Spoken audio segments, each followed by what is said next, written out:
Retórica de Aristóteles, livro 2, parte 3. A calma. Uma vez que estar encolerizado é o contrário de estar calmo, e a cólera é o oposto da calma, temos de tratar dos estados de espírito dos calmos em relação a quem e por que razões assim estão. Vamos admitir que a calma pode ser definida como um apaziguamento e uma pacificação da cólera.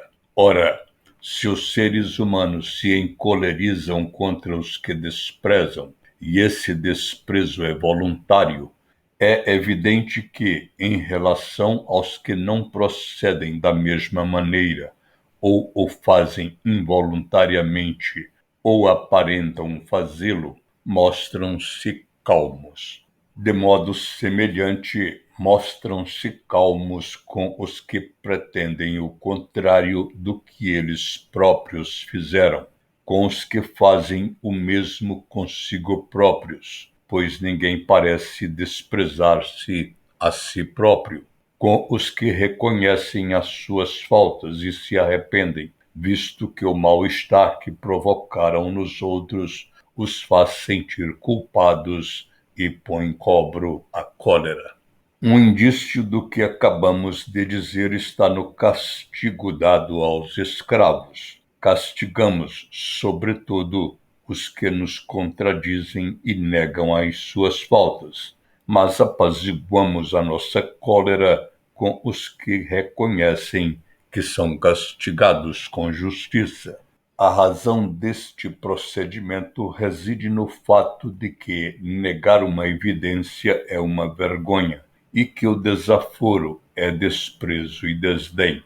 Pelo menos não nos envergonhamos diante daqueles por quem temos um grande desprezo e dos que se humilham na nossa presença e não nos contradizem, pois parecem admitir que são inferiores, e os inferiores são medrosos, e quem não é medroso não despreza.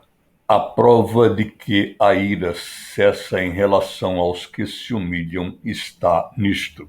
Até os cães mostram que não mordem as pessoas que se sentam, e com os que falam a sério, quando eles também procedem com seriedade, pois parece-lhes que quem fala sério não desdenha, e com os que retribuem um favor com um favor maior, com os necessitados e suplicantes, porque são mais humildes, com os que não são soberbos, nem trocistas, nem desdenhosos com ninguém, nem com gente honrada, nem com os que são semelhantes a eles. Em geral, as coisas que produzem serenidade devem examinar-se pelos seus contrários. Mostramo-nos calmos com os que tememos e respeitamos, pois enquanto estamos nessa disposição, não sentimos cólera. Com efeito, é impossível sentir, a um tempo, medo e cólera.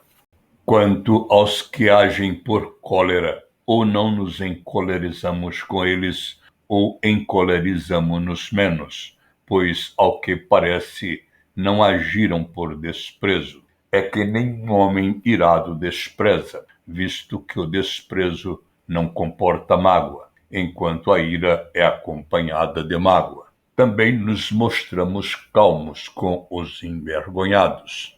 É evidente que nos mostramos calmos quando nos encontramos num estado de espírito contrário ao que dá origem à cólera. Por exemplo, no jogo, no riso, nas festas, nos dias felizes, no negócio bem-sucedido, na prosperidade e, em geral, na ausência de dor, de prazer sem insolência e de indulgente esperança.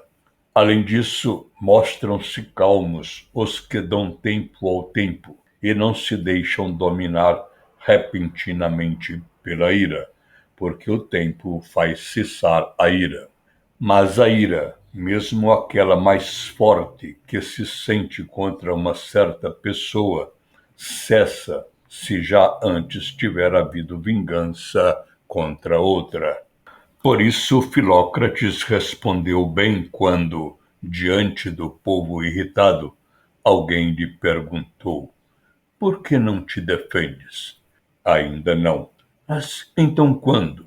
Quando vir que caluniaram outro.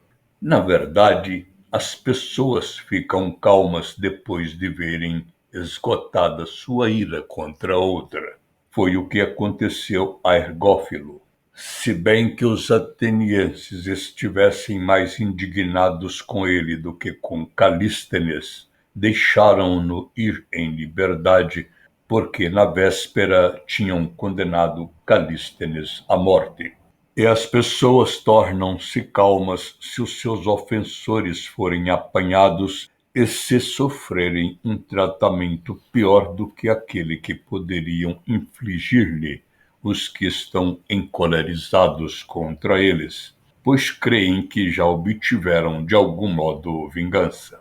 E também se elas próprias pensam que cometeram uma injustiça e estão a sofrer o castigo merecido, pois a ira não se vira contra o que é justo. É que, então, considera-se que não se está a sofrer um mal que não seja merecido, pois isso era próprio da ira. Por isso, é preciso repreender primeiro com palavras, pois assim até os escravos se ofendem menos quando são castigados. Também ficamos calmos quando pensamos que aquele que queremos castigar não sabe que sofre castigo por causa de nós, nem o aplicamos como represálias. Com efeito, a ira, por definição, é qualquer coisa de pessoal, como é evidente. Por isso tem razão Homero ao escrever: diz-lhe que foi Ulisses saqueador de cidades. Uma vez que não se poderia considerar Ulisses completamente vingado, se Polifemo não soubesse quem tinha sido o autor e a causa dos seus infortúnios. Deste modo, ninguém se encoleriza nem contra os que não se apercebam dela, nem contra os mortos, visto que estes sofreram até o fim e já não podem sentir dor, nem têm a percepção dos que desejam os que estão irados. Por isso, razão tem o poeta para dizer acerca do cadáver de Heitor, ao querer por fim a cólera de Aquiles: maltrata uma terra surda, furibundo. Portanto, fica claro que os que desejam tranquilizar um auditório devem recorrer a estes tópicos, devendo trabalhá-los no sentido daqueles contra quem estão irritados ou inspiram temor, ou sentimento de respeito, ou são benfeitores deles, ou agiram contra a própria vontade, ou estão arrependidos do que fizeram.